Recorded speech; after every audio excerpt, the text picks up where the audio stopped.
A veces creemos que el problema está en lo que nos ocurre, en lo que los demás hacen, en lo que el mundo nos muestra cada día.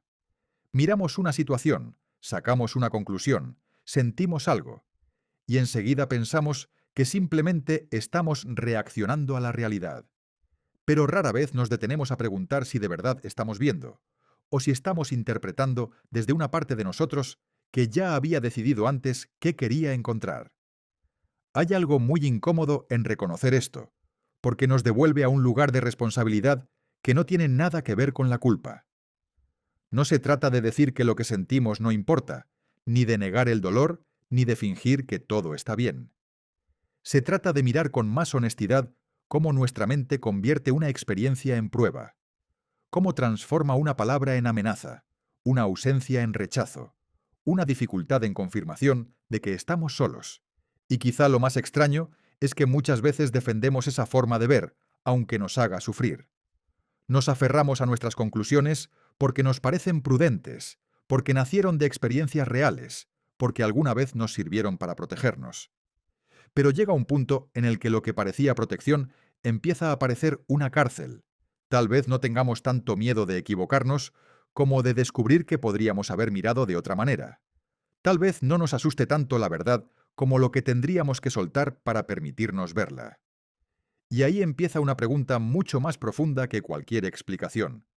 Si hubiera una forma distinta de ver, una forma más cuerda, más libre y más verdadera, ¿realmente querríamos verla? Sección 1. La canción olvidada. Hay una forma de vivir que parece muy segura porque se apoya en lo que creemos ver, en lo que creemos haber aprendido y en las conclusiones que hemos sacado después de muchas experiencias. Pero el texto empieza poniendo en duda algo muy básico. Quizá lo que llamamos ver no sea verdadera visión, sino una manera aprendida de movernos a tientas dentro de un mundo que no comprendemos del todo. Cuando el curso habla de los ciegos, no lo hace como una crítica, sino como una imagen de la mente que intenta orientarse sin visión espiritual. Esa mente observa fragmentos, interpreta señales, tropieza, se corrige, vuelve a deducir, vuelve a equivocarse. Cree que está entendiendo la vida, pero en realidad está construyendo una imagen del mundo a partir de datos incompletos. Es como alguien que intenta describir una habitación sin verla, tocando solo algunos objetos y sacando conclusiones sobre el conjunto. Puede aprender a moverse por esa habitación, incluso puede sentirse relativamente hábil, pero eso no significa que conozca realmente el lugar. Esto ocurre mucho en nuestra experiencia cotidiana. Aprendemos a vivir a partir de heridas, decepciones, defensas y miedos. Una persona que ha sido rechazada puede concluir que no debe confiar demasiado. Alguien que ha sufrido abandono puede aprender a anticiparse al dolor controlándolo todo. Otra persona puede haber aprendido que amar significa perder libertad, o que abrirse es exponerse. Y con esas conclusiones va organizando su mundo.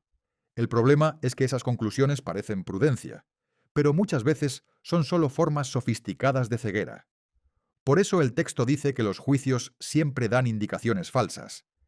No porque seamos malos por juzgar, sino porque el juicio nace de una percepción limitada. Juzgar es intentar decidir qué significa algo desde una mente que todavía no ve la totalidad. Vemos una conducta, una reacción, una ausencia, una palabra, y enseguida creemos saber qué significa. Pero no vemos el miedo que hay detrás, ni la petición de amor, ni el propósito más profundo de la situación. Mucho menos vemos la inocencia que el Espíritu Santo sí puede mostrarnos. La visión, en cambio, no intenta adivinar. No fuerza una interpretación. No necesita defender una conclusión. La visión reconoce el camino porque procede de otra fuente. Es como si el texto dijera: no tienes que imaginar cómo es la verdad. Tienes que dejar que se te muestre. Y esto es muy distinto. La mente que juzga quiere tener razón. La mente que empieza a ver quiere ser guiada. También aparece una idea muy importante. No hay que sufrir para aprender. Esto toca una creencia muy arraigada. Muchas veces pensamos que solo aprendemos de verdad cuando la vida nos golpea, cuando perdemos algo, cuando tocamos fondo, cuando una relación se rompe o cuando el dolor nos obliga a cambiar. Y es cierto que muchas veces hemos aprendido así, pero el curso cuestiona que esa sea la única manera o la manera natural. El aprendizaje que viene de la verdad no necesita castigo. Las lecciones benévolas se recuerdan con alegría porque no vienen a humillarnos, sino a despertarnos. Sin embargo, nos cuesta creer que la felicidad pueda enseñar más que el dolor.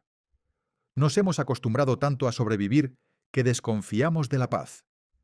Nos parece que si dejamos de protegernos, perderemos lo poco que tenemos. Por eso el texto muestra a los ciegos aferrándose a las lecciones que los mantienen ciegos. No porque esas lecciones sean buenas, sino porque son familiares. A veces preferimos un sufrimiento conocido antes que una libertad que todavía no sabemos habitar. La canción olvidada es ese recuerdo profundo de lo que somos antes de todas esas defensas.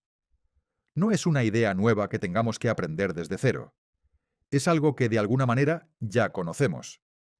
El texto lo compara con una melodía antigua de la que apenas recordamos unas notas. No recordamos toda la canción, ni cuándo la escuchamos, ni dónde, pero algo en nosotros reconoce su belleza. Esa imagen es muy poderosa porque describe esos instantes en los que, sin saber muy bien por qué, sentimos que hay algo más real que nuestra historia personal. Puede ocurrir en un momento de silencio, al mirar a alguien con ternura, al perdonar algo que antes parecía imperdonable, al sentir una paz que no depende de que todo esté resuelto. Por un instante algo se abre. No tenemos una explicación completa, pero reconocemos una especie de hogar interior. El curso dice que esas notas no son importantes por sí mismas, sino porque nos recuerdan aquello de donde vienen. Son pequeños destellos de una memoria más profunda. Y aquí aparece el miedo. Si recordamos esa canción, creemos que perderemos el mundo que hemos aprendido a conocer. No necesariamente el mundo físico, sino el sistema de referencias que nos da identidad. Mis defensas, mis razones, mis heridas, mis formas de tener razón, mis maneras de protegerme. Recordar la verdad parece amenazar todo eso. Por eso una parte de nosotros quiere escuchar y otra parte se resiste. La visión que se describe al final es una imagen de unidad, una luz que se expande, que no deja nada fuera, que no conoce límites ni interrupciones. No es una visión sentimental, sino una corrección radical de la percepción separada. Donde antes veíamos cuerpos aislados, intereses opuestos, amenazas y comparaciones, empieza a aparecer una continuidad. Todo está unido dentro de una misma luz. Nada real queda excluido. Y cuando el texto dice que al ver la luz en tu hermano la recuerdas por todos, está llevando la enseñanza a algo muy concreto. No se trata de alcanzar una experiencia mística aislada mientras seguimos mirando a los demás con juicio. La memoria de Dios se reactiva en la relación. Ves algo verdadero en tu hermano, aunque sea un instante, y ese reconocimiento despierta en ti la misma luz. Por eso el milagro no es algo espectacular, es recordar. Es dejar de mirar desde la ceguera aprendida y permitir que una antigua canción vuelva a sonar, no como algo extraño, sino como algo que en el fondo siempre supiste. Sección 2. Somos responsables de lo que vemos. Hay una idea en esta sección que al principio puede resultar incómoda e incluso parecer injusta. Somos responsables de lo que vemos. Es fácil interpretarla como si el curso estuviera culpando a quien sufre de haber provocado su sufrimiento. Pero no es eso lo que intenta transmitir. La responsabilidad de la que habla no tiene nada que ver con la culpa. Al contrario, aparece precisamente para liberarnos de ella. Mientras creemos que lo que sentimos depende de lo que ocurre fuera de nosotros, nuestra paz siempre estará en manos de las circunstancias. Si alguien cambia, si una situación mejora, si el pasado hubiera sido distinto, entonces podremos estar bien. El problema es que esa forma de pensar nos deja sin poder. Nos convierte en espectadores de una vida que parece decidir por nosotros. El curso propone un cambio radical de perspectiva. Dice que lo que experimentamos depende, sobre todo, del propósito con el que estamos mirando. Antes incluso de interpretar una situación, Ya hemos elegido desde qué lugar queremos contemplarla. Esa elección suele ser tan automática que ni siquiera somos conscientes de haberla hecho. Pensemos en una misma conversación entre dos personas. Una puede salir convencida de que la han atacado, mientras la otra siente que simplemente hubo un malentendido. Los hechos externos son prácticamente los mismos, pero la experiencia interior cambia por completo. Eso ocurre porque no vemos únicamente con los ojos. Vemos a través de nuestras creencias, nuestros miedos, nuestras expectativas y las historias que llevamos tiempo contándonos. Por eso el texto insiste tanto en el poder de la decisión. No afirma que podamos controlar todo lo que sucede en el mundo, sino que siempre conservamos la capacidad de decidir qué maestro interpretará nuestra experiencia. Podemos seguir entregando esa interpretación al ego, que siempre encuentra motivos para confirmar la separación, o podemos entregársela al Espíritu Santo, cuya función consiste precisamente en reinterpretar todo desde la verdad y no desde el miedo. El curso llama a esto el pequeño regalo. Parece algo insignificante porque no se nos pide resolver la vida, cambiar el mundo ni fabricar la paz por nuestra cuenta. Solo se nos pide una pequeña disposición: dejar de insistir en que nuestra interpretación es la única posible. Ese gesto de humildad abre un espacio enorme. Lo que nosotros no podemos corregir desde el esfuerzo comienza a ser corregido desde una comprensión más profunda. Resulta muy interesante que el texto hable del deseo como una fuerza creadora. Muchas veces pensamos que nuestros deseos son débiles o secundarios, cuando en realidad orientan toda nuestra percepción. Aquello que más deseamos termina organizando la manera en que interpretamos la realidad. Si deseo demostrar que el mundo es peligroso, encontraré pruebas constantemente. Si deseo confirmar que nadie puede quererme de verdad, acabaré interpretando incluso los gestos de cariño como insuficientes o interesados. No es que el mundo esté conspirando para demostrarme esas ideas. Es que mi mente selecciona, interpreta y organiza la experiencia para sostener aquello en lo que ya cree. De ahí que el curso diga que el mundo que vemos es un testigo de nuestras propias creencias. No porque lo hayamos creado físicamente, sino porque nuestra percepción está constantemente filtrándolo todo. Esto explica también por qué dos personas pueden vivir situaciones muy parecidas y salir profundamente transformadas en direcciones opuestas. Una puede utilizar una dificultad para abrir más el corazón y otra para encerrarse todavía más. La diferencia no está solo en el acontecimiento, sino en el propósito que guía la interpretación. Otro aspecto muy profundo es la diferencia entre fabricar y crear. El curso insiste en que nosotros no nos hemos creado a nosotros mismos. Nuestra verdadera identidad procede de Dios y permanece intacta. Lo que sí fabricamos son las interpretaciones, los sistemas de pensamiento y el mundo psicológico desde el que experimentamos la separación. Confundir ambas cosas es una de las raíces del sufrimiento. Cuando olvidamos nuestro origen, acabamos creyendo que el mundo que hemos construido tiene poder sobre nosotros. Entonces parece que nuestras emociones dependen de otras personas, de la economía, del pasado o del futuro. Poco a poco olvidamos que esas experiencias están siendo filtradas por una mente que ha aceptado determinadas creencias como si fueran hechos indiscutibles. El texto utiliza una expresión muy reveladora cuando habla de dejar libres nuestros altares. Todos tenemos un lugar interior donde depositamos nuestra confianza. El problema es que muchas veces ese altar está ocupado por nuestros ídolos: la necesidad de tener razón, la aprobación de los demás, el éxito, el control, la seguridad absoluta o la identidad basada en nuestras heridas. No solemos pensar en ellos como ídolos, pero vivimos como si de ellos dependiera nuestra paz. El Espíritu Santo no nos pide destruirlos a la fuerza, solo nos invita a dejar espacio para otra posibilidad. La verdad no necesita que la fabriquemos, únicamente necesita que dejemos de impedirle entrar. Es una diferencia enorme. Muchas personas viven su camino espiritual creyendo que deben alcanzar un estado especial. El curso propone algo mucho más sencillo y al mismo tiempo mucho más profundo: retirar los obstáculos que nosotros mismos hemos colocado. También resulta muy importante la reflexión sobre la fe. Todos tenemos fe. La cuestión no es si creemos o no creemos. La pregunta es dónde estamos depositando esa confianza. Si creemos firmemente en nuestros pensamientos de miedo, en nuestras conclusiones sobre nosotros mismos o en la aparente solidez de la separación, esa fe hará que todo ello parezca cada vez más real.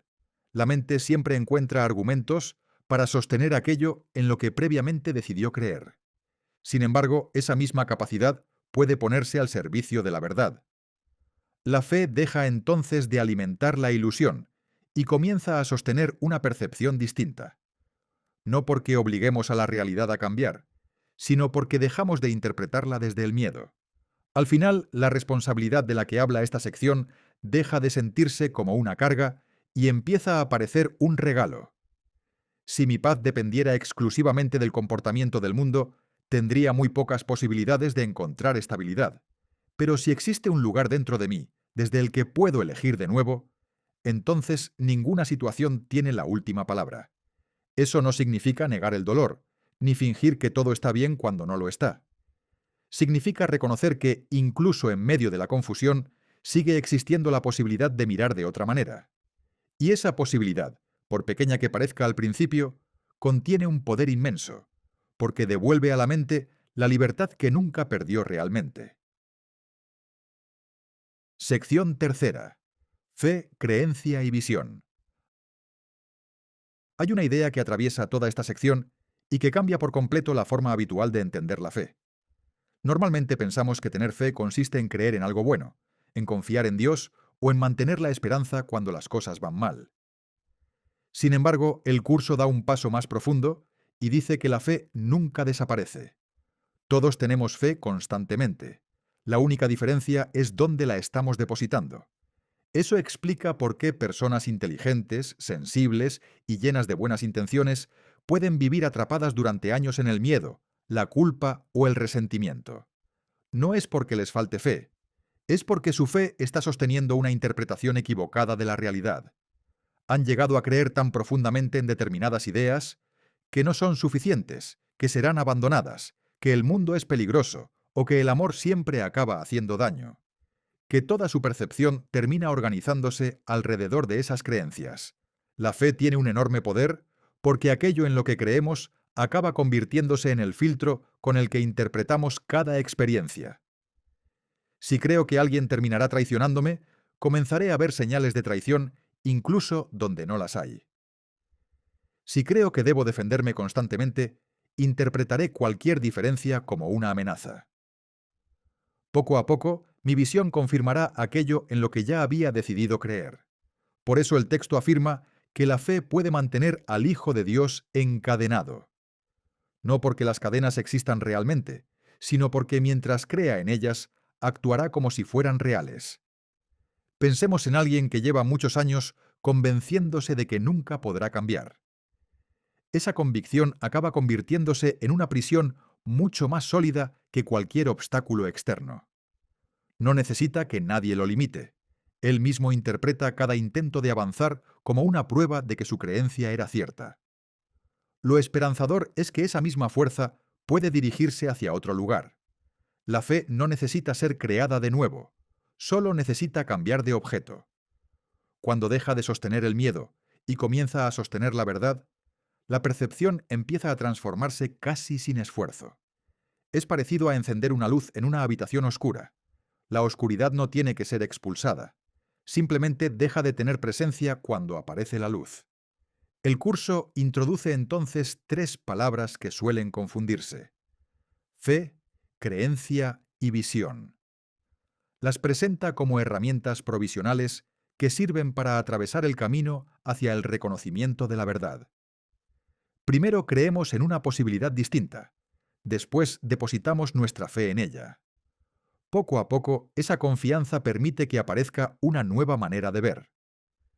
La visión no es imaginación ni pensamiento positivo. Es una percepción liberada de los juicios que antes la distorsionaban. Por eso insiste en que el Espíritu Santo no intenta quitarte los medios que ya utilizas, sino cambiar el propósito para el que los empleas. Nuestra capacidad de percibir, de razonar, de relacionarnos y de elegir no es el problema. El problema era el objetivo al que estaban sirviendo. Lo que antes utilizábamos para confirmar la separación puede convertirse ahora en un medio para reconocer la unidad. Esta idea resulta especialmente importante porque muchas personas creen que el camino espiritual consiste en rechazar el mundo o desconfiar de la mente. El curso propone exactamente lo contrario. No destruye las facultades humanas, las pone al servicio de otro propósito. La percepción sigue existiendo mientras la necesitemos, pero deja de buscar defectos y comienza a descubrir inocencia. La inteligencia continúa funcionando, pero ya no para justificar el miedo, sino para comprender. La sección dedica bastante espacio a las relaciones especiales, porque es ahí donde solemos depositar gran parte de nuestra fe sin darnos cuenta. Una relación especial nace cuando esperamos que otra persona complete una carencia, confirme nuestra identidad o sostenga nuestra felicidad. Entonces aparecen los acuerdos invisibles. Yo te daré esto si tú me das aquello. Aunque no se expresen con palabras, esos pactos terminan llenando la relación de exigencias, expectativas y miedo a perder. El curso llama la atención sobre algo muy sutil. Incluso cuando intentamos ser justos dentro de ese sistema, seguimos moviéndonos dentro de la misma lógica del intercambio. Intentamos equilibrar cuentas, compensar culpas o repartir obligaciones. Pero el problema no estaba en el reparto, sino en el propósito inicial de la relación. Cuando el Espíritu Santo cambia ese propósito, deja de tratarse de obtener algo del otro y empieza a convertirse en un espacio donde ambos recuerdan quiénes son realmente. Otro aspecto muy profundo aparece cuando habla del sacrificio. Para el ego, amar siempre implica renunciar a algo. Si uno gana, otro pierde. Si alguien recibe, otro debe pagar el precio. Esa forma de pensar está tan arraigada que muchas veces confundimos sacrificio con amor verdadero. Creemos que cuanto más sufrimos por alguien, más auténtico es nuestro amor. El curso cuestiona completamente esa idea. Dice que el sacrificio pertenece al sistema del miedo, porque solo tiene sentido cuando creemos que los recursos son limitados, y que para que uno conserve algo, otro debe quedarse sin ello. El amor, en cambio, no funciona así. Cuando compartes comprensión, paz o perdón, no los pierdes. Se fortalecen precisamente al ser compartidos. Esta reflexión también alcanza al cuerpo. El texto no desprecia el cuerpo, pero sí cuestiona la importancia absoluta que solemos darle. Explica que hemos trasladado nuestra fe desde la mente hacia el cuerpo, como si nuestra identidad dependiera exclusivamente de él. Por eso vivimos tan preocupados por proteger una imagen, una apariencia o una historia personal. Sin embargo, el cuerpo puede convertirse también en un instrumento útil cuando deja de ser el centro de nuestra identidad y pasa a servir al propósito del amor. Entonces ya no es un muro que separa, sino un medio para expresar cuidado, presencia y comunicación. Hay un momento especialmente bello cuando afirma que quienes desean liberar a sus hermanos del miedo ya han comenzado a trasladar su fe hacia la santidad. Eso significa que empiezan a mirar más allá de las limitaciones aparentes. No niegan los errores ni el sufrimiento, pero dejan de definir completamente a la persona por ellos. Es la diferencia entre mirar a alguien como un problema que resolver o como un ser cuya esencia permanece intacta incluso mientras atraviesa dificultades. En la parte final aparece una reflexión sobre el bien y la privación que ayuda a comprender por qué el Espíritu Santo nunca pide sacrificios reales. Lo que el amor ofrece y lo que el miedo exige pertenecen a sistemas completamente distintos. Desde la mirada del ego, parece que elegir la paz implica perder ciertas satisfacciones. Pero el curso responde que eso es tan absurdo como pensar que elegir la luz supone perder la oscuridad como si ambas fueran bienes equivalentes. Cuando entra la luz, la oscuridad simplemente deja de estar. No ha sido sacrificada, ha sido reemplazada por una realidad más plena. La sección concluye recordando que el cuerpo mismo puede ponerse al servicio del Espíritu Santo. No porque sea nuestra verdadera identidad, sino porque mientras lo experimentemos como parte de nuestra vida, puede convertirse en un instrumento para ayudar, abrazar, escuchar, acompañar y comunicar amor. El problema nunca fue el cuerpo, sino la fe que depositamos en él como si fuera la totalidad de lo que somos. Al terminar esta lectura, queda una sensación muy clara. La fe nunca ha sido el problema. Siempre hemos sabido creer con enorme intensidad. La cuestión es si esa inmensa capacidad está sosteniendo nuestras cadenas o nuestra libertad. Y quizá el verdadero camino espiritual no consista en aprender a tener más fe, sino en descubrir una y otra vez que podemos elegir depositarla allí donde finalmente nos permita ver la realidad con ojos nuevos. Sección 4. El miedo a mirar dentro. Hay un miedo muy profundo que casi todos compartimos, aunque pocas veces lo reconocemos con claridad.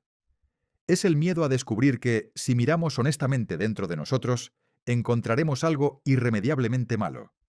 Como si, en el fondo de nuestro ser, existiera una parte corrupta, culpable o indigna de ser amada. El curso empieza precisamente desmontando esa idea. Afirma que el Espíritu Santo nunca te enseñará que eres un pecador, porque simplemente no es verdad. Sí puede mostrarte tus errores, tus mecanismos de defensa o tus formas equivocadas de pensar, pero una cosa es corregir un error y otra muy distinta, convertir ese error en tu identidad. Esto es importante porque muchas personas viven creyendo que conocerse a sí mismas significa enfrentarse a un juicio. Por eso evitan el silencio, la introspección o incluso la meditación. No es que teman mirar hacia adentro, temen lo que creen que encontrarán allí. Temen descubrir que realmente son insuficientes, egoístas, rotas o indignas. El ego aprovecha precisamente ese miedo. Le conviene que nunca examines esa creencia porque mientras permanezca oculta, seguirá gobernando tu vida sin ser cuestionada. El texto hace una observación muy sutil. Dice que el ego grita constantemente para impedir que escuches otra voz mucho más tranquila. Es una imagen muy acertada. Basta observar cómo funciona nuestra mente cuando intentamos estar en silencio. De repente aparecen preocupaciones, recuerdos, tareas pendientes, críticas, conversaciones imaginarias. Es un ruido continuo. El ego necesita mantener ese ruido porque sabe que si alguna vez llegas a un silencio auténtico, podrías descubrir algo que destruiría todo su sistema. Y entonces aparece la pregunta que el ego nunca quiere que te hagas. ¿Qué pasaría si miraras dentro de ti y no encontraras ningún pecado? Es una pregunta revolucionaria. Toda la estructura del miedo se sostiene sobre la suposición de que hay algo terrible escondido en tu interior. Pero, ¿y si esa suposición fuera falsa? ¿Y si debajo de todas las capas de culpa, de miedo, de defensas y de historias personales hubiera únicamente inocencia? En ese instante, todo el edificio del ego comenzaría a derrumbarse. Por eso el curso dice que el verdadero miedo del ego no es que encuentres pecado, sino que descubras que nunca estuvo allí. Porque si eso ocurre, ya no necesitarás protegerte de ti mismo. Dejarás de vivir intentando demostrar que mereces amor, porque descubrirás que nunca lo habías perdido. Esta idea puede parecer abstracta hasta que la llevamos a experiencias muy cotidianas. Piensa en alguien que vive convencido de que no merece ser querido. Toda su vida se organiza alrededor de esa creencia. Interpreta cualquier distancia como rechazo, cualquier crítica como confirmación de su falta de valor y cualquier éxito como algo temporal. Sin embargo, esa sensación de no merecer amor nunca fue una realidad, era una creencia. Cuando empieza a cuestionarla, no aparece un nuevo yo mejorado. Aparece la persona que siempre había estado allí, oculta bajo años de interpretaciones equivocadas. El curso explica que ya existe una parte de tu mente que ha aceptado el propósito del Espíritu Santo. Aunque todavía no seas plenamente consciente de ella, esa parte ya no tiene miedo de mirar hacia adentro porque sabe que allí no encontrará pecado. Es una idea muy consoladora. Significa que la paz no es algo que tengas que fabricar. Ya hay en ti un lugar que conoce la verdad, aunque todavía alternes momentos de claridad con momentos de confusión. Eso explica por qué, en ocasiones, experimentamos instantes de profunda serenidad sin una razón aparente. Momentos en los que desaparecen los juicios y sentimos una paz que parece venir de un lugar mucho más profundo que nuestros pensamientos habituales. El curso diría que, durante esos instantes, has conectado precisamente con esa parte de la mente que nunca creyó realmente en la separación. También habla de la relación santa como un espacio donde esa parte despierta encuentra apoyo. Cuando miras a un hermano sin necesidad de juzgarlo, competir con él o defenderte de él, algo dentro de ti recuerda su verdadera naturaleza, y al mismo tiempo la tuya. Por eso sanar una relación nunca consiste únicamente en mejorar la convivencia. Consiste en recordar juntos una identidad que el ego había ocultado. Hay otro aspecto muy interesante. El texto reconoce que el proceso todavía es parcial. No pretende hacer creer que todo el miedo desaparece de un día para otro. Dice que la liberación ya ha comenzado, pero aún no es completa. Eso resulta profundamente humano. Todos conocemos esa experiencia de tener momentos de enorme claridad y poco después volver a caer en viejos patrones. El curso no interpreta eso como un fracaso, sino como parte natural del aprendizaje. Lo importante es que la dirección ya ha cambiado. A medida que avanzas, empiezas a darte cuenta de algo curioso. El ego ya no consigue asustarte como antes. Sus antiguos argumentos siguen apareciendo, pero cada vez resultan menos convincentes. Es parecido a descubrir el truco de un ilusionista. Puede seguir haciendo exactamente el mismo espectáculo, pero ya no produce el mismo efecto porque has visto cómo funciona. Entonces ocurre una inversión muy hermosa. El texto dice que ahora es el ego quien empieza a tener miedo, no porque pueda ser destruido como una entidad real, sino porque su sistema depende completamente de que sigas creyendo en él. Cuando dejas de identificarte con sus pensamientos, pierde el poder que parecía tener. La imagen que utiliza es especialmente poética. Habla de un himno de libertad que una parte de tu mente llevaba mucho tiempo esperando escuchar. Es como si detrás del ruido constante del miedo hubiera permanecido siempre una melodía suave que nunca dejó de sonar. No necesitabas crearla, solo dejar de prestar toda tu atención al ruido. Quizá por eso muchas personas describen su despertar espiritual no como el descubrimiento de algo nuevo, sino como un profundo reconocimiento. Tienen la sensación de volver a casa, de recordar algo que siempre habían sabido. El curso utiliza precisamente ese lenguaje porque entiende que la verdad no se aprende desde cero, se recuerda. Hacia el final, el texto invita a contemplar al hermano con amor, porque cuando dos personas dejan de sostener el sistema del miedo, el ego pierde toda apariencia de solidez. Lo que antes parecía una amenaza se revela como una construcción mental. La relación deja entonces de ser un campo de batalla para convertirse en un lugar donde ambos recuerdan quiénes son realmente. La última invitación es sencilla y muy profunda. No dejes que la insistencia del miedo te haga dudar de la certeza. El ego repetirá una y otra vez sus viejos argumentos. Intentará convencerte de que aún eres culpable, de que aún te falta algo, de que todavía no estás preparado. Pero repetir una mentira no la convierte en verdad. Del mismo modo que una habitación permanece iluminada, aunque alguien insista en que sigue estando oscura. La verdad sobre lo que eres no cambia porque tu mente haya creído durante mucho tiempo otra historia. Al terminar esta sección, queda una comprensión muy liberadora. El miedo a mirar dentro nunca estuvo provocado por lo que había en tu interior. Estaba provocado por la historia que el ego te contó acerca de lo que encontrarías. Y cuando, poco a poco, te atreves a mirar con los ojos del amor en lugar de con los del juicio, descubres que debajo de todas las capas de miedo nunca hubo un pecador esperando ser condenado. Solo había un ser que había olvidado quién era y que al recordar su verdadera naturaleza, descubre que jamás dejó de ser inocente. Sección 5. La función de la razón. Hay una idea que cambia por completo la forma en que solemos entender nuestra experiencia. No vemos el mundo tal como es, sino tal como nuestra mente ha decidido verlo. La percepción no es una cámara que registra objetivamente la realidad. Es un filtro que selecciona, organiza e interpreta aquello a lo que presta atención. Dicho de otro modo, primero elegimos, aunque normalmente no seamos conscientes de ello, y después creemos que simplemente estamos viendo lo que hay. Esto ocurre continuamente en la vida cotidiana. Dos personas pueden vivir exactamente la misma situación y salir con conclusiones completamente opuestas. Una recuerda los gestos de cariño que recibió, la otra únicamente las críticas. Una ve oportunidades, la otra solo amenazas. El mundo exterior apenas ha cambiado. Lo que ha cambiado es la mente que lo contempla. El curso quiere que comprendas que la percepción siempre sigue las instrucciones de aquello en lo que has decidido creer. Por eso insiste tanto en la voz que eliges escuchar. Todos conocemos esa voz interior que constantemente interpreta, juzga, compara y anticipa desgracias. Cuando le damos autoridad, comenzamos a percibir un mundo coherente con ese relato.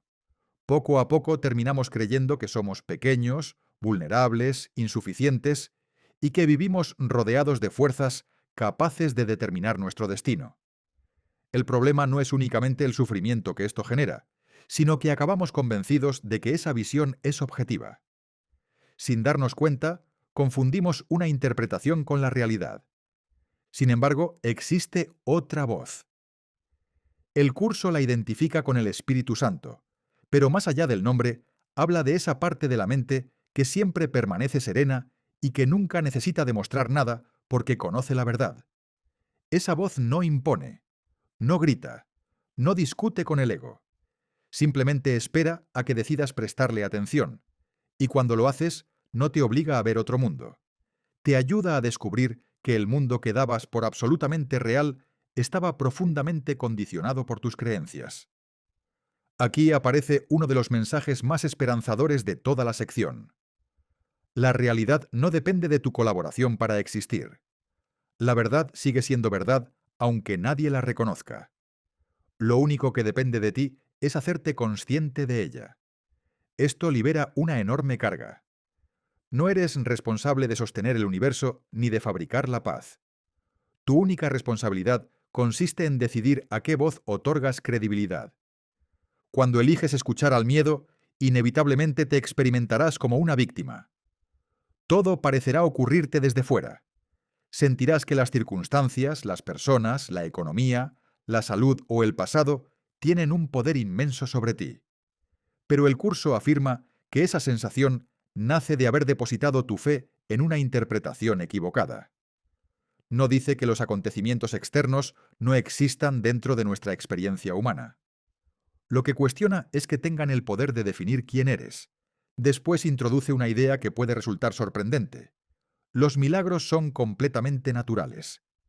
Para el ego parecen extraordinarios porque parte de la creencia de que estamos separados unos de otros. Si realmente fuéramos entidades aisladas, sería imposible que un cambio profundo en una mente pudiera repercutir sobre otra. Pero el curso sostiene precisamente lo contrario. Las mentes no están separadas. Por eso un milagro no consiste en alterar las leyes del universo, sino en eliminar un obstáculo que impedía reconocer una unidad que siempre había estado presente. Cuando alguien deja de responder desde el miedo y comienza a responder desde el amor, todos los que le rodean perciben ese cambio de una manera u otra. Quizá no sepan explicarlo, pero algo distinto ocurre en la relación. Eso es mucho más cercano a la idea de milagro que un fenómeno espectacular. El verdadero milagro cambia la mente desde la que miramos, y al hacerlo transforma toda nuestra experiencia. El texto habla entonces de la razón, pero no en el sentido habitual de la inteligencia lógica o del razonamiento intelectual. La razón, aquí, es la capacidad de reconocer lo que necesariamente debe ser verdadero, porque procede de la realidad misma. El ego parece muy racional cuando argumenta, compara o justifica, pero en realidad parte de una premisa falsa, la separación. Y cuando una conclusión nace de un error básico, por brillante que parezca el razonamiento, acabará conduciendo a la confusión. Es parecido a utilizar un mapa equivocado. Puedes calcular perfectamente las distancias, seguir todas las indicaciones con absoluta precisión y aún así terminar muy lejos del lugar al que querías llegar. No porque hayas razonado mal, sino porque partías de una representación falsa del territorio. El curso dice que eso es exactamente lo que hace el ego con nuestra mente. Por eso insiste en que el plan de Dios para nuestra salvación no puede imponerse. Necesita nuestro consentimiento, no porque Dios dependa de nuestra aprobación, sino porque el amor nunca obliga. La libertad forma parte de nuestra verdadera naturaleza. El Espíritu Santo ya habita en la mente. La respuesta ya existe. La paz ya está disponible. Lo único que falta es que aceptemos volver la atención hacia aquello que siempre estuvo ahí. Esta idea puede parecer demasiado sencilla para una mente acostumbrada a complicarlo todo. Buscamos técnicas, estrategias, largas explicaciones y soluciones complejas.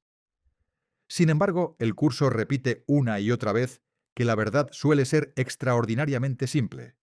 Lo difícil no es entenderla. Lo difícil es abandonar las historias complicadas con las que el ego ha construido nuestra identidad. Hay un momento especialmente profundo cuando afirma que la respuesta debe encontrarse en la fuente, porque nosotros mismos procedemos de esa misma fuente. Es una forma de recordarnos que no estamos buscando algo ajeno a nosotros. No necesitamos convertirnos en otra persona para encontrar la paz. Necesitamos recordar quiénes somos antes de todas las identificaciones que hemos ido acumulando. La razón, entonces, actúa como un puente. Todavía no es el conocimiento absoluto, pero nos conduce hacia él. Nos ayuda a distinguir entre lo que cambia y lo que permanece, entre las interpretaciones y la verdad, entre el miedo y el amor.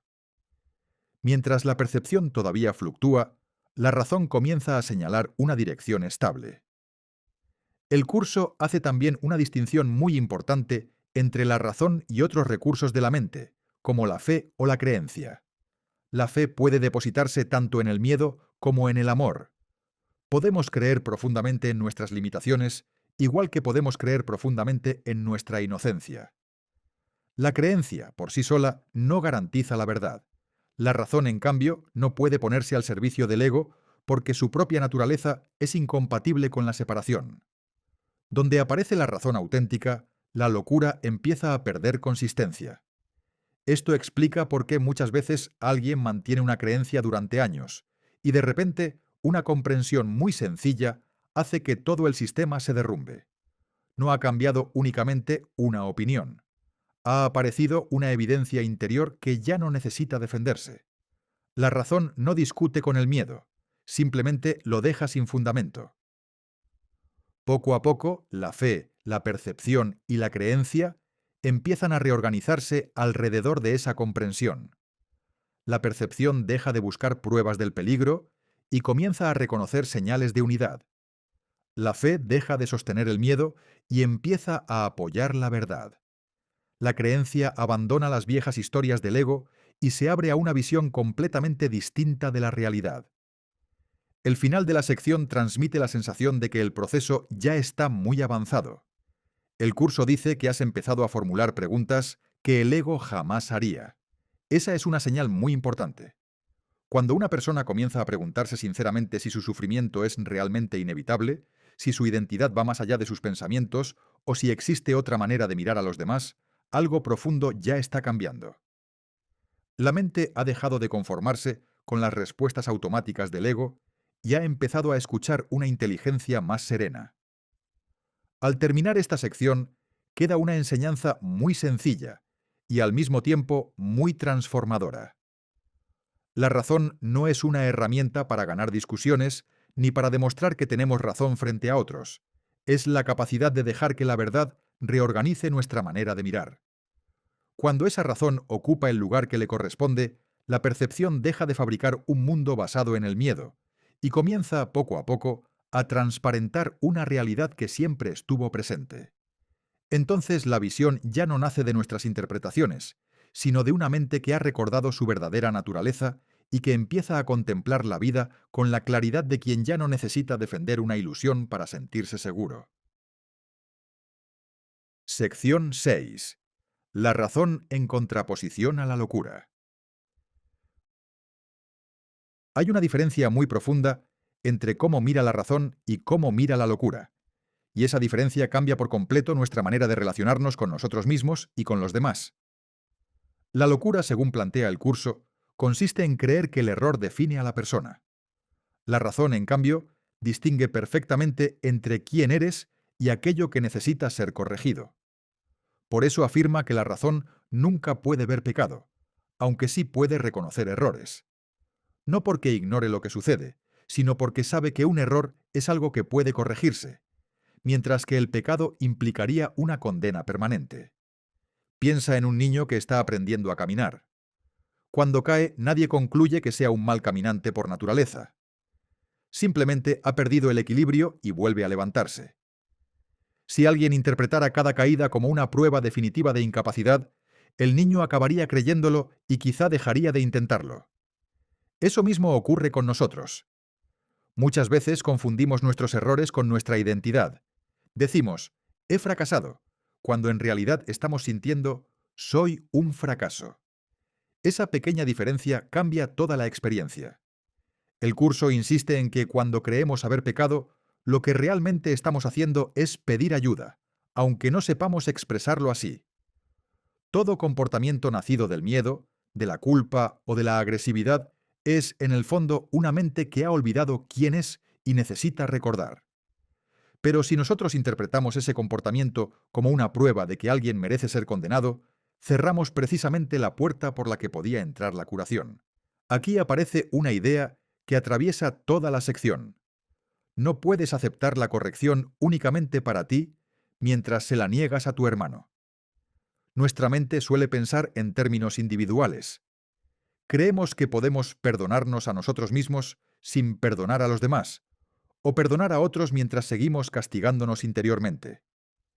El curso dice que eso no es posible porque la mente funciona como una unidad. La imagen que sostienes sobre otro acaba convirtiéndose también en la imagen que sostienes sobre ti. Es fácil comprobarlo en la vida diaria. Una persona que vive convencida de que nadie cambia tampoco cree realmente que ella pueda cambiar. Quien piensa que todo el mundo actúa por egoísmo termina desconfiando incluso de sus propios actos generosos. La percepción nunca se queda únicamente fuera, siempre regresa hacia quien la proyecta. Por eso el texto afirma algo que puede resultar difícil de aceptar al principio. No existen pensamientos completamente privados. Solemos creer que lo que ocurre en nuestra mente solo nos afecta a nosotros. Sin embargo, cualquier pensamiento modifica la manera en que miramos, hablamos, escuchamos y nos relacionamos. Una mente llena de miedo genera miedo alrededor. Una mente en paz transmite paz incluso sin decir una palabra. Las mentes no están tan aisladas como creemos. Después el curso desmonta otra identificación profundamente arraigada: la idea de que somos cuerpos separados. Dice que únicamente los cuerpos pueden parecer separados, pero que la mente no lo está. Desde esa perspectiva, la separación es una apariencia, no una realidad. La locura consiste precisamente en tomar esa apariencia como si fuera la verdad última. Esto no significa negar que experimentamos nuestro cuerpo o nuestras diferencias individuales. Significa recordar que eso no agota lo que somos. Del mismo modo que dos olas parecen distintas mientras se elevan sobre el mar, pero siguen siendo el mismo océano. Nuestras personalidades pueden parecer separadas mientras la vida que las sostiene continúa siendo una sola. Hay una frase especialmente hermosa cuando dice que la locura y la razón contemplan las mismas cosas, pero las interpretan de manera completamente distinta. Eso significa que despertar no consiste necesariamente en cambiar de escenario. Muchas veces seguimos viviendo con la misma familia, en el mismo trabajo, con los mismos desafíos. Lo que cambia es la forma de mirar. Donde antes veíamos enemigos, empezamos a ver personas asustadas. Donde antes veíamos ataques, comenzamos a reconocer peticiones de amor. Donde antes solo encontrábamos culpa, empezamos a descubrir oportunidades para comprender. Por eso la razón nunca lucha contra la locura. No necesita vencerla. Simplemente ocupa el espacio que ésta había ocupado cuando la mente decide escucharla. Es parecido a abrir una ventana en una habitación oscura. No hace falta expulsar la oscuridad ni combatirla. Basta con dejar entrar la luz. La sección dedica bastante espacio a explicar cómo la locura utiliza el cuerpo para mantener viva la ilusión de separación. Cuando creemos que el cuerpo es lo que realmente somos, resulta muy fácil sentirnos aislados, vulnerables y enfrentados unos con otros. Entonces las diferencias físicas, las opiniones, las historias personales o incluso la distancia parecen pruebas irrefutables de que vivimos separados. La razón responde de otra manera. Dice que el cuerpo nunca puede romper una unión que pertenece a la mente. Puede parecer que existen kilómetros entre dos personas, años sin hablarse o conflictos muy profundos. Pero nada de eso modifica lo que realmente comparten. El vínculo esencial permanece intacto, aunque la percepción no sea capaz de verlo. Esta idea tiene consecuencias muy prácticas.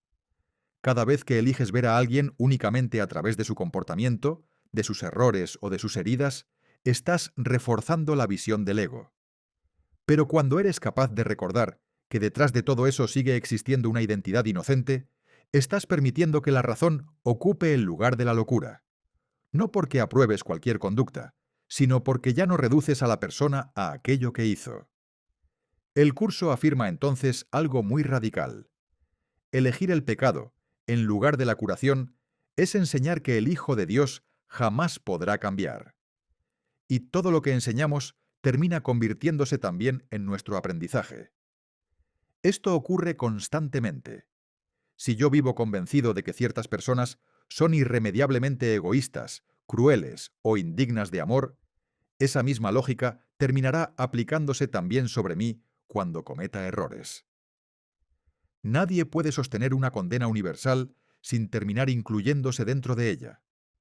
En cambio, cuando eliges la curación para otro, también la estás aceptando para ti, no porque hagas un sacrificio moral, sino porque ambas decisiones son inseparables. La mente aprende siempre aquello que decide enseñar. Más adelante aparece una de las afirmaciones más liberadoras de toda la sección.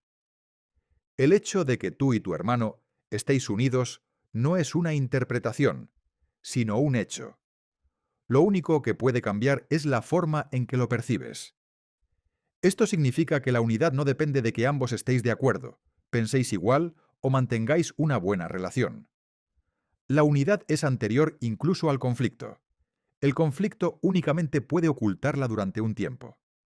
Resulta interesante observar que la razón nunca intenta infundir miedo. Todo lo contrario, su función consiste en tranquilizar. Cuando una comprensión espiritual produce ansiedad permanente, culpa constante o sensación de amenaza, probablemente todavía está siendo filtrada por el ego. La razón siempre conduce hacia una experiencia de mayor descanso interior porque está alineada con la verdad, y la verdad no necesita defenderse. El curso llega incluso a decir que cualquier instante basta para que se produzca una corrección completa. Esto puede parecer exagerado, pero basta pensar en esos momentos de la vida en los que una sola comprensión cambió para siempre nuestra manera de ver algo. Hay decisiones interiores que tardan apenas unos segundos y, sin embargo, reorganizan años enteros de sufrimiento. El tiempo pertenece al proceso de aprendizaje. El reconocimiento de la verdad ocurre siempre en el presente. Después aparece una imagen muy hermosa. La verdadera carga no es la verdad, sino el esfuerzo constante por negarla. Solemos creer que vivir desde el amor exige demasiado, que perdonar resulta muy difícil o que confiar nos vuelve vulnerables. Sin embargo, el curso invierte completamente esa idea. Lo agotador no es amar. Lo agotador es sostener durante años el resentimiento, la culpa, la vigilancia permanente y la necesidad de defender una identidad basada en el miedo. La verdad descansa. La mentira necesita un esfuerzo continuo para mantenerse. Hacia el final, el texto habla de nuestra función respecto al hermano. Afirma que somos su Salvador y que Él es el nuestro. No se refiere a un papel de superioridad, sino a que cada encuentro ofrece la oportunidad de recordar juntos quiénes somos realmente. Cada vez que eliges responder desde la comprensión, en lugar de desde el juicio, no solo ayudas al otro, también liberas una parte de tu propia mente que permanecía atrapada en la separación.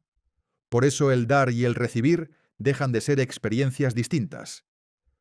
Cuando bendices sinceramente a alguien, la bendición no sale de ti para perderse en el otro. Permanece en la mente que la ha ofrecido. Cuando reconoces la dignidad de otra persona, fortaleces al mismo tiempo la conciencia de tu propia dignidad. Es imposible excluirte del bien que deseas para los demás. La sección concluye recordando que nadie puede aprisionar realmente al Hijo de Dios. Podemos creer durante mucho tiempo que estamos encadenados por nuestras culpas, nuestros miedos o nuestra historia personal, pero esas cadenas existen únicamente mientras seguimos creyendo en ellas. La razón contempla esa misma situación y ve algo completamente distinto: un ser libre que únicamente necesita recordar la libertad que nunca perdió. Quizá esa sea la gran enseñanza de todo este capítulo.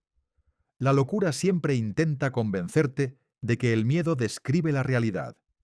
La razón, con infinita paciencia, te recuerda que el miedo solo describe una interpretación. Y cuando empiezas a escuchar esa voz tranquila que nunca condena, descubres que la paz no llega porque el mundo haya cambiado, sino porque tu manera de mirarlo ha comenzado, por fin, a alinearse con la verdad de lo que eres y de lo que también son todos los que caminan contigo. Sección 7. La última pregunta que queda por contestar. Hay momentos en el camino espiritual en los que parece que todas las preguntas importantes ya han sido respondidas. Hemos comprendido intelectualmente que el miedo no es nuestro estado natural, que el perdón libera y que el amor une.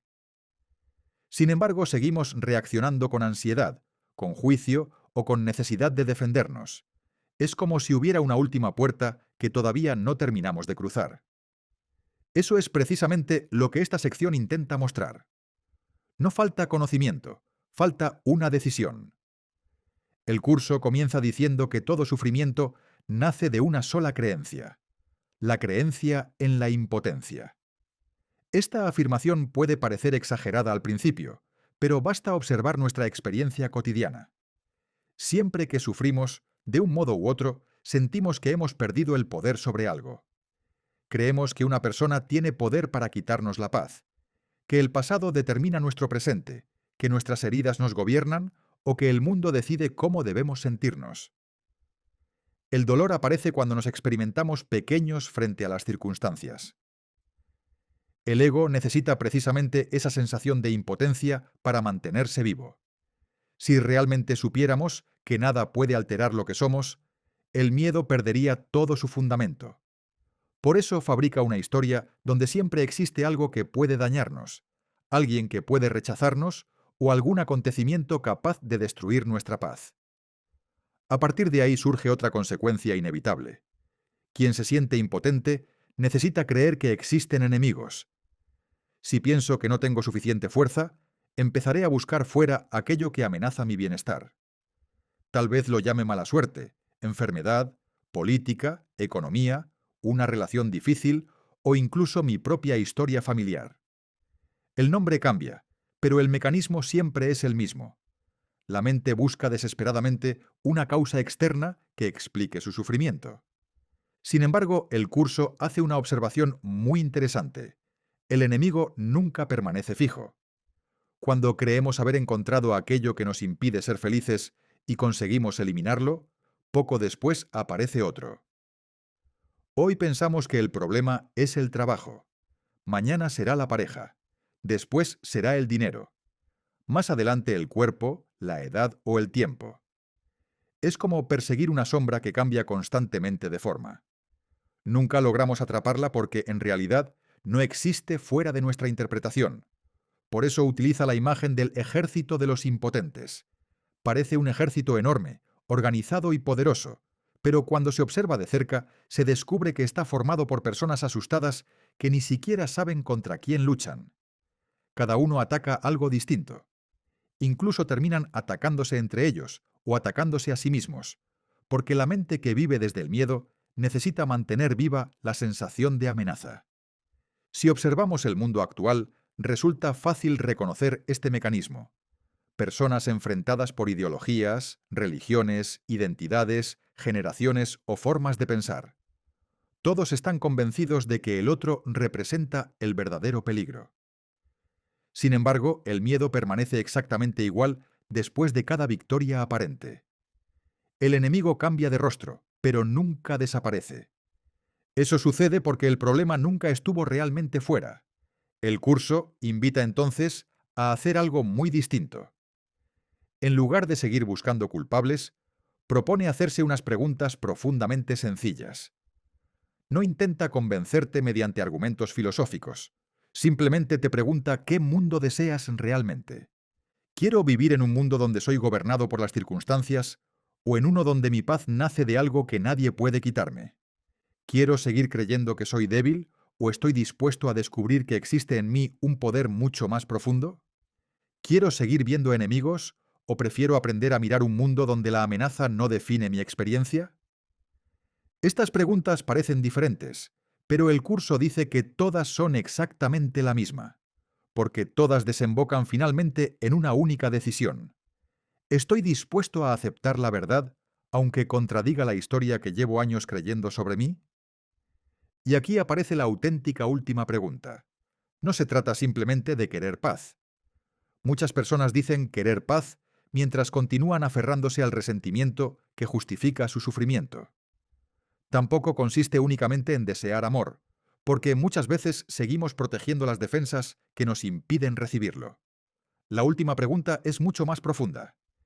¿Quiero realmente ver la verdad? Parece una pregunta sencilla, pero el curso afirma que es la única que todavía da miedo, porque aceptar la verdad implica renunciar definitivamente a la identidad construida alrededor del miedo. Mientras todavía exista una parte de nosotros que sospeche que quizá el ego tiene razón, seguiremos dudando. Es parecido a alguien que lleva toda la vida encerrado en una habitación oscura. Puede decir que desea salir, pero al mismo tiempo temer la luz porque ya no sabe quién sería fuera de esa oscuridad. El problema no es que la puerta esté cerrada. El problema es que salir exige abandonar una identidad conocida. Por eso el texto insiste tanto en que la elección entre pecado y verdad es en realidad la elección entre atacar o curar. Cuando atacamos, estamos afirmando que el otro representa una amenaza para nosotros. Cuando elegimos sanar, estamos afirmando que la unión es más verdadera que el conflicto. Esta idea cambia completamente la manera de entender el perdón. No se trata de hacer un esfuerzo moral por comportarnos mejor. Se trata de decidir desde qué lugar queremos mirar. Podemos seguir utilizando los ojos del cuerpo, que solo perciben diferencias, comparaciones y amenazas, o permitir que aparezca una visión distinta capaz de reconocer la inocencia detrás del miedo. El curso insiste varias veces en que este es un curso sobre causas, no sobre efectos. Solemos intentar modificar únicamente lo que sentimos. Queremos dejar de estar ansiosos, dejar de enfadarnos o dejar de sufrir. Pero todo eso son efectos. La verdadera causa siempre está en la interpretación que elegimos hacer. Por eso propone una práctica extraordinariamente sencilla. Cada vez que aparezca el sufrimiento, antes de intentar resolverlo, preguntarte con absoluta honestidad, ¿es esto lo que quiero ver? ¿Es esto realmente lo que deseo? No como una frase positiva, sino como una investigación sincera. Porque muchas veces descubrimos que seguimos alimentando una interpretación únicamente porque confirma una vieja identidad. Preferimos tener razón antes que tener paz. El curso recuerda entonces algo muy importante. La verdad no cambia constantemente como lo hace el ego. El ego hoy quiere una cosa y mañana otra. Hoy considera imprescindible algo que dentro de unas semanas ya no significa nada. La felicidad basada en objetos, personas o circunstancias siempre es inestable porque depende de aquello que inevitablemente cambia. La verdad, en cambio, permanece. Esto explica por qué tantas personas alcanzan metas que durante años parecían imprescindibles y poco después vuelven a sentirse vacías. No era realmente aquello lo que buscaban. Habían confundido un símbolo con la paz que anhelaban. La felicidad auténtica no fluctúa según el éxito o el fracaso exterior. No significa que las emociones desaparezcan, sino que existe un lugar más profundo desde el cual ninguna circunstancia puede definir completamente quién eres. Hacia el final de la sección aparece una observación muy reveladora. Dice que nadie elige conscientemente ser infeliz. Cuando una persona decide desde el miedo, lo hace creyendo que así protegerá su felicidad. Incluso las decisiones más equivocadas nacen de una búsqueda mal orientada del bienestar. Esto cambia completamente la forma de mirar a los demás. En lugar de pensar que existen personas malas, podemos empezar a reconocer personas profundamente confundidas sobre dónde encontrar la paz. La conducta quizás siga necesitando límites o corrección, pero deja de verse como una expresión de maldad esencial. Finalmente, el curso vuelve al punto de partida. Todo depende del deseo. El deseo posee un poder creador enorme porque dirige la atención. Aquello que realmente deseas termina convirtiéndose en aquello que empiezas a percibir por todas partes. Si deseas confirmar el miedo, encontrarás pruebas continuamente. Si deseas descubrir el amor, poco a poco comenzarás a reconocer señales que antes pasaban completamente desapercibidas. No porque el mundo haya cambiado, sino porque ha cambiado el lugar desde el que lo observas. Quizá eso sea lo más hermoso de toda esta sección. La última pregunta no pretende examinarte ni ponerte a prueba. Simplemente quiere ayudarte a descubrir qué deseas de verdad. Porque cuando esa respuesta se vuelve completamente sincera, ya no hace falta luchar contra el miedo. El miedo pierde fuerza por sí solo. La mente deja de perseguir enemigos imaginarios, abandona la necesidad de defender una identidad basada en la impotencia y empieza a descansar en una certeza mucho más profunda. Entonces comprendes que la pregunta decisiva nunca fue si el mundo iba a cambiar para darte paz. La verdadera pregunta siempre fue si estabas dispuesto a dejar que la verdad cambiara la forma en que eliges mirar el mundo. Y cuando respondes plenamente que sí, las demás preguntas dejan de tener importancia, porque todas encuentran respuesta en esa única decisión. Sección octava. El cambio interno. Llega un momento en el camino en el que ya no basta con comprender nuevas ideas. Tampoco es suficiente intentar comportarse mejor o controlar más los pensamientos. El verdadero cambio ocurre cuando deja de modificarse únicamente la superficie de la vida y empieza a transformarse el lugar desde el que todo nace. Eso es lo que el curso llama el cambio interno. No consiste en cambiar el mundo, sino en cambiar la mente que lo contempla. La sección comienza con una pregunta que puede resultar inquietante. ¿Son peligrosos los pensamientos? La respuesta no es exactamente la que solemos esperar. No dice que un pensamiento tenga un poder mágico para crear acontecimientos externos, sino que el verdadero peligro de un pensamiento reside en lo que le enseña al que lo piensa acerca de sí mismo. Si una persona alimenta continuamente pensamientos de odio, de culpa, de miedo o de indignidad, esos pensamientos terminan convenciéndola de que ella misma puede ser dañada, destruida o separada del amor. Poco a poco, empieza a vivir como si esa fuera la realidad.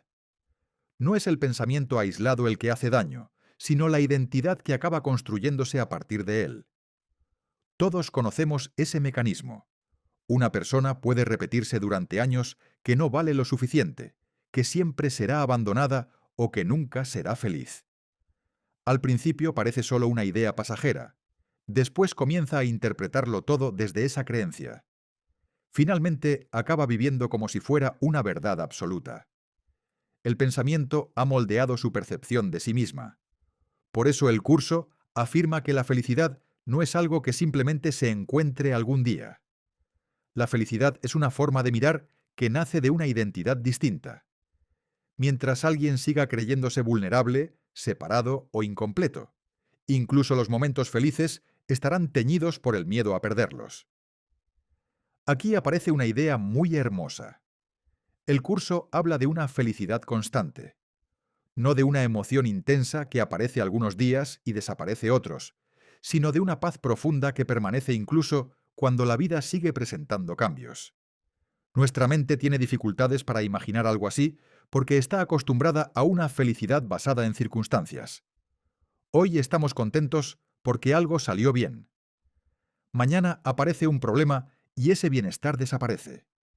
Vivimos en una montaña rusa emocional creyendo que eso es inevitable. Sin embargo, el texto propone otra posibilidad. Existe una felicidad que no depende de lo que ocurre fuera porque nace de reconocer lo que eres.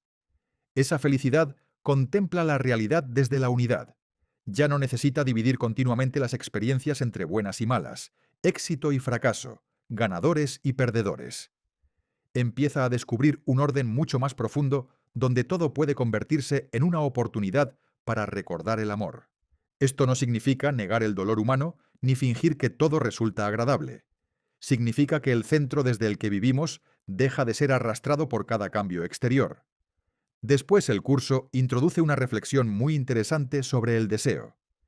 Dice que nadie puede pedir la felicidad de forma inconsistente. Parece una afirmación extraña, pero cuanto más se observa, más sentido adquiere. Muchas veces decimos que queremos paz mientras seguimos alimentando el conflicto. Decimos que queremos amor mientras protegemos nuestras defensas. Deseamos libertad, pero continuamos aferrándonos a identidades que nos mantienen prisioneros. Queremos dejar de sufrir, aunque todavía creemos que el sufrimiento nos protege de algo. Es como alguien que desea aprender a nadar, pero nunca acepta entrar en el agua. El deseo existe, pero todavía está dividido. El curso explica que Dios ya ha dado todo lo que realmente somos.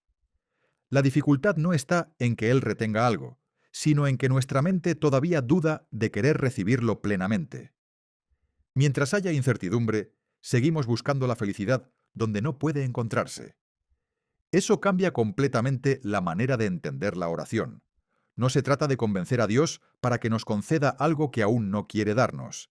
Se trata de ir despejando los obstáculos internos que nos impiden aceptar aquello que siempre ha estado disponible.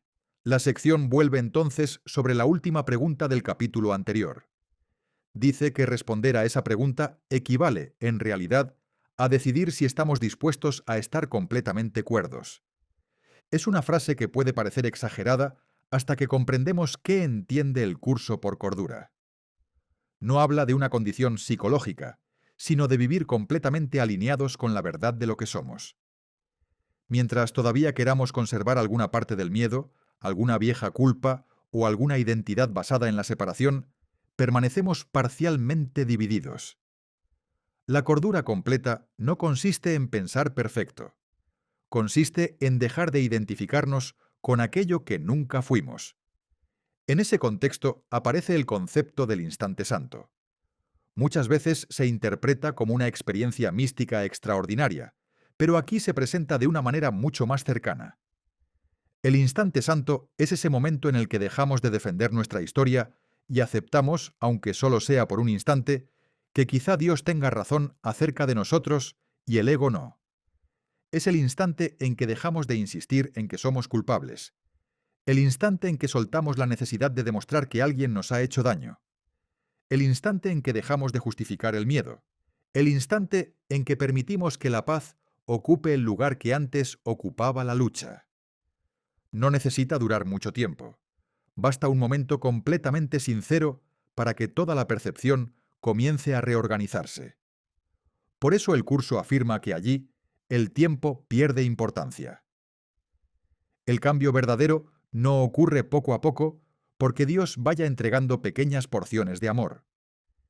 El cambio ocurre cuando la mente deja de resistirse a recibirlo. Quizá exteriormente el aprendizaje continúe desarrollándose durante años, pero interiormente existe un punto de inflexión donde la dirección cambia para siempre. Lo más transformador de esta sección aparece casi al final. Dice que el poder de nuestra voluntad nunca desaparece, ni siquiera cuando vivimos en la ilusión. Esto significa que nunca hemos perdido realmente nuestra capacidad de elegir. Podemos sentirnos confundidos, deprimidos, enfadados o llenos de miedo. Pero debajo de todo eso sigue existiendo una parte intacta de nosotros capaz de decidir nuevamente.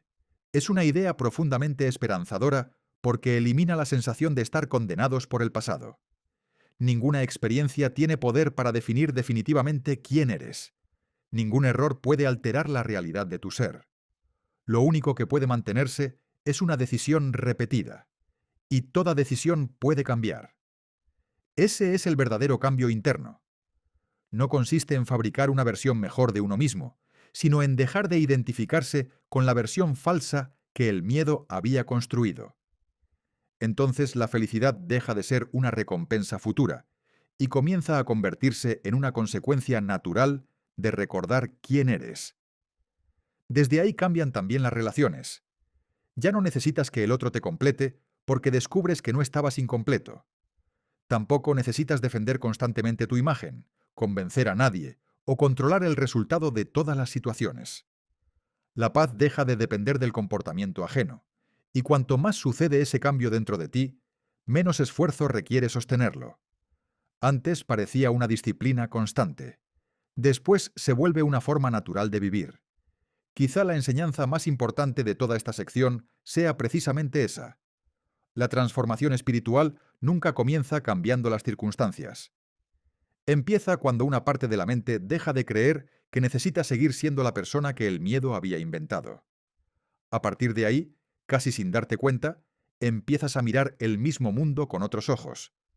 Las situaciones pueden seguir siendo las mismas, pero ya no eres tú quien las contempla desde la misma identidad. Y cuando cambia el observador, todo el significado de la experiencia comienza también a cambiar. Al llegar a este punto, ya no queda tanto la sensación de haber aprendido una idea nueva, sino de haber visto con más claridad algo que estaba ocurriendo todo el tiempo. La mente no solo mira, interpreta, no solo recibe el mundo, lo organiza desde aquello en lo que cree. Y por eso el cambio verdadero no empieza cuando todo fuera se ordena, sino cuando empezamos a reconocer con honestidad desde dónde estamos mirando. Durante mucho tiempo podemos vivir convencidos de que nuestras reacciones son inevitables, de que nuestras heridas hablan con autoridad, de que nuestras defensas son prudencia y de que el miedo simplemente está describiendo la realidad. Pero poco a poco aparece una sospecha distinta. Tal vez no estamos atrapados en lo que vemos, sino en la forma en que hemos aprendido a verlo. Y esa sospecha, si se acoge con calma, abre una puerta muy silenciosa. No se trata de negar lo humano. Seguiremos teniendo días confusos, relaciones que nos remueven, momentos en los que el cuerpo se tensa y la mente vuelve a sus viejas conclusiones. Pero algo puede haber cambiado ya por dentro. Ya no necesitamos creer tan rápido cada pensamiento de miedo. Ya no necesitamos convertir cada error en identidad, cada conflicto en amenaza, cada tristeza en prueba de que estamos solos. La razón, en este sentido, no llega para endurecernos, sino para devolvernos cordura. Nos recuerda que una interpretación no es la verdad, que una emoción no es una sentencia, que una vieja creencia no tiene por qué seguir gobernando nuestra vida. Y cuando esto empieza a sentirse real, aunque sea de forma sencilla, la percepción se suaviza. El mundo no tiene que cambiar de golpe para que empecemos a vivirlo desde otro lugar. Tal vez la paz no consista en encontrar por fin una vida sin preguntas, sino en dejar de responderlas desde el miedo. Tal vez la visión no sea mirar cosas nuevas, sino mirar lo mismo sin la necesidad de defender una historia antigua. Y tal vez ese cambio interno no haga ruido, pero se nota, en la forma en que escuchas, en la forma en que perdonas, en la forma en que ya no te abandonas tan fácilmente cuando aparece la duda. Ahí queda algo abierto, pero más claro, no como una conclusión cerrada, sino como una invitación tranquila a observar desde dónde eliges mirar la próxima vez.